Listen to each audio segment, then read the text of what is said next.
The Free Thinker Show. Ignite your mind, challenge the norm.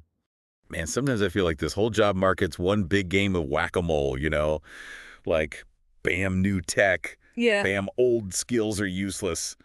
It's kind of wild out there. Tell me about it. It's not just a feeling either. It's seriously how we look at work now. Skills, what it all means. The whole thing's changing. Right. Like, it's not just robots coming for our jobs. It's way deeper than that. Way deeper. Which is why, actually, this video by Dan Coe totally grabbed our attention. Oh, yeah. He's something else. Right. For this deep dive, he's our guy. Entrepreneur, online educator. And man, the claims this guy makes, Bold doesn't even cover it. He doesn't hold back, that's for sure. It gets right to the heart of it. Exactly. And that's kind of the whole point of this, right? Unpacking his ideas, Yeah. seeing if they hold water, and if they do, how do we use them? How do you, listening, actually use them to navigate this crazy job market? Totally. And I think what struck me right away is he starts by saying, point blank, entry-level jobs, they're toast.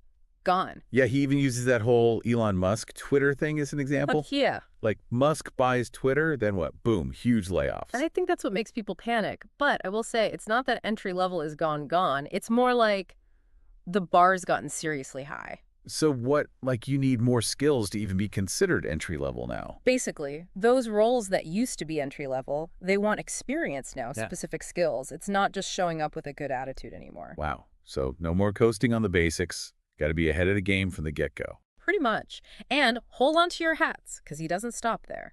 Coe then takes aim at, get this, the entire education system. Yeah, he kind of goes off on that. He says it's like, and I'm paraphrasing here, but he basically says it's like we're training a whole generation to be, get this, slaves to specific tasks. Not to think for themselves, adapt, or anything. Instead of, getting them ready for this constantly shifting world. Exactly. I mean, it's a harsh statement, sure, but he's on to something, right?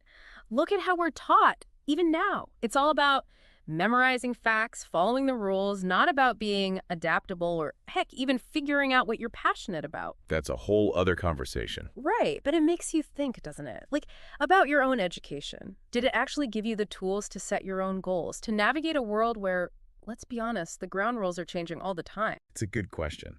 And this all kind of leads into Coe's big idea.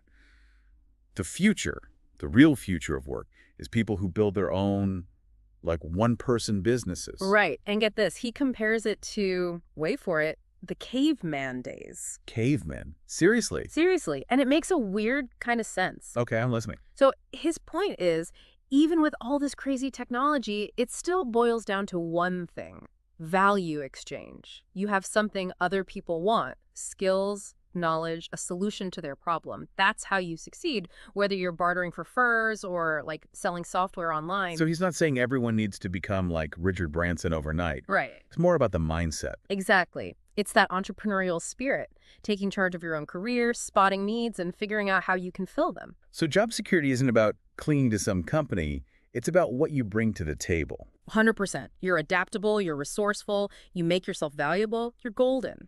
Makes sense. And that leads us to Coe's next piece of advice. Ditch the whole hyper-specialization thing.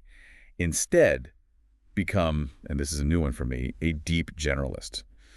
To explain it, he actually uses this example of, get this, pirates versus kings and rulers and stuff. Oh yeah, the pirate analogy. I gotta admit, that one hooked me. Right. So explain it, because I was a little lost. Okay, so Coe's saying pirates, for all their flaws, had to be good at a bunch of things to survive. Navigation, obviously, but also leadership, negotiation, even a little engineering when those cannons started acting up. They had to be adaptable because the open sea, that's a harsh mistress. Okay, so they were generalists out of necessity. I get it. But what about the land dwellers? The kings and such, they got comfortable, relied on advisors for everything, made them easy to manipulate, slow to adapt when things changed. So what, being stuck in your ways when the world's moving on? Exactly. It's a powerful image, right?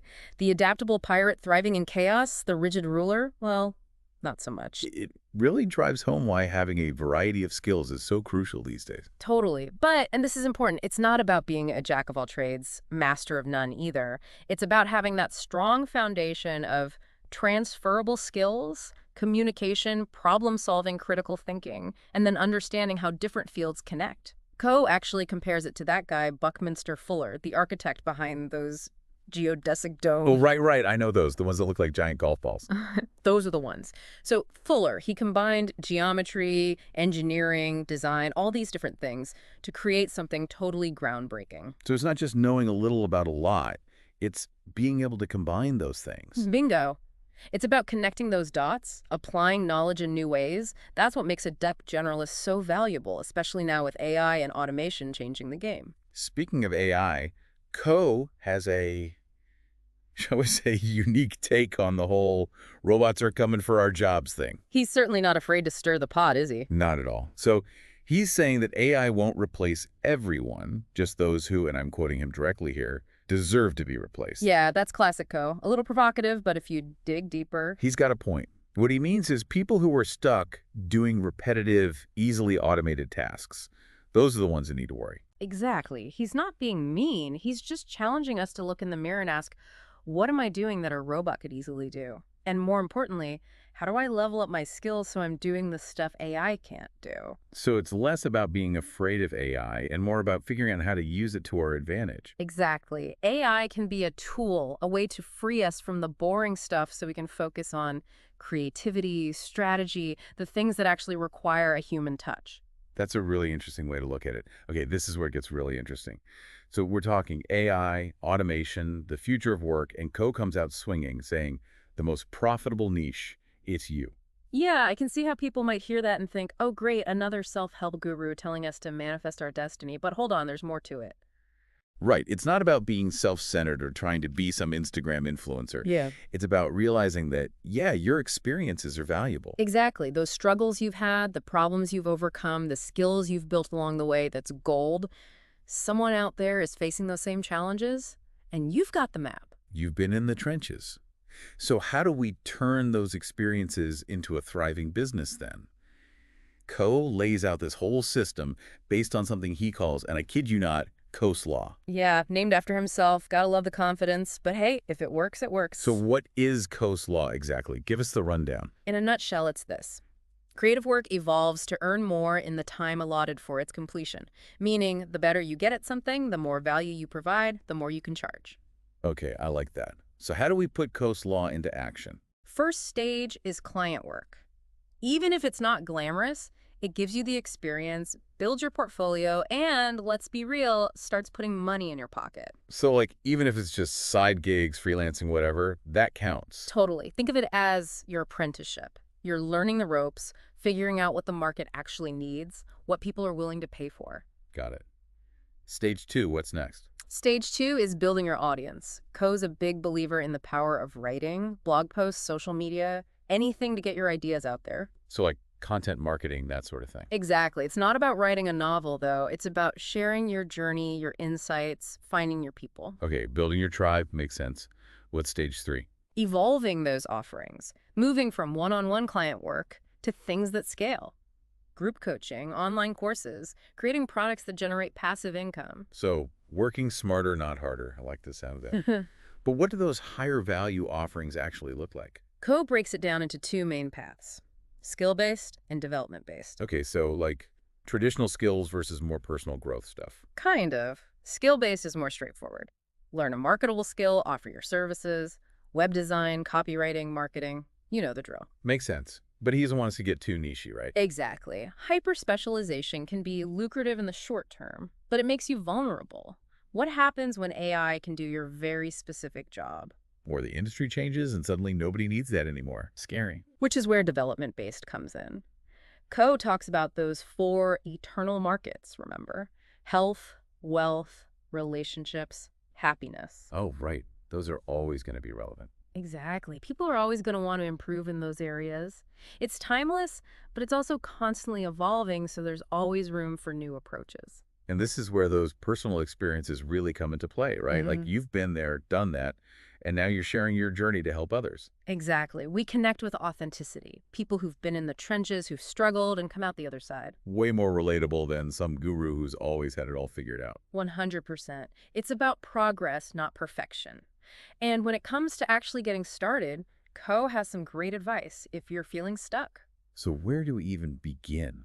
Co talks about this thing called the, get this, minimum viable offer, MVO for short. It's like your starting point. MVO. Okay. Also, So not like trying to build a whole empire on day one. exactly. It's about taking action without getting bogged down by perfectionism.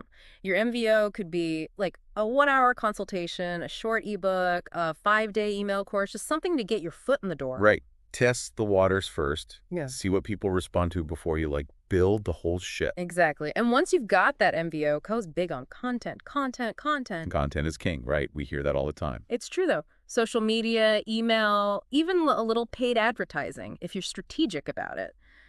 Those are your tools. Use them to share your message. So create content that, educates, entertains, inspires, all of the above. Yeah. All of the above. As long as you're providing value, giving people a reason to stick around, show up consistently, engage with your audience, build those relationships. Because at the end of the day, it's all about connection. Right, totally. Yeah. People buy from people they know, like, and trust. But listen, I know this is a lot to process. The good news is Co actually lays out a roadmap for going from, get this, $0 to $100,000, then onto $1 million, all while working 4 hours a day or less. Okay, hold up. 4 hours a day, that sounds a little work from the beach scammy. How's that even possible? I know, right? But it's all about that coastlaw in action, remember? It's about leverage. So stage 1, you've got those high-paying clients. Well, the ones we were talking about before. Yep. The goal is to get 2-3 of those per month, enough to replace your current income, then use the rest of your time wisely building your audience and those higher value offerings. So you're not just trading hours for dollars anymore. Exactly. Now, stage 2 is where writing comes in big time. Start building that email list. Create a lead magnet, something valuable you give away for free in exchange for an email address. The classic email list. I knew that was coming. Gotta do it. It's your direct line to your audience. Yeah. And while you're building that list, start evolving those client offerings. Group coaching programs, online courses, things that allow you to serve more people in less time. Working smarter, not harder. I'm picking up what you're putting down. See? It's all coming together. Now, stage 3, this is where things get really interesting. It's all about productizing your expertise. So turning your knowledge into something you can sell again and again. Exactly. This could be a cohort-based program, think, group coaching, but with a set start and end date, usually structured around a curriculum. Okay, so you're not just coaching, you're creating a whole learning experience. Exactly. And then the final piece, the standalone digital product.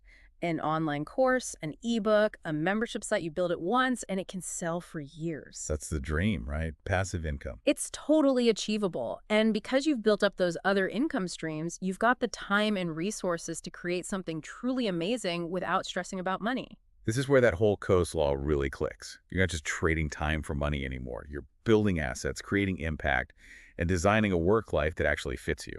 It's a total mindset shift. And I think Co sums it up perfectly with this quote. The best time to plant a tree was 20 years ago. The second best time is today. Man, that's good. So no matter where you're at in your career, it's never too late to start building the future you want, right? If you're hearing this and something's clicking, don't wait. Take that first step. Figure out your minimum viable offers. Start building your audience. Share your story. Who knows, maybe this time next year, you'll be the one giving the advice.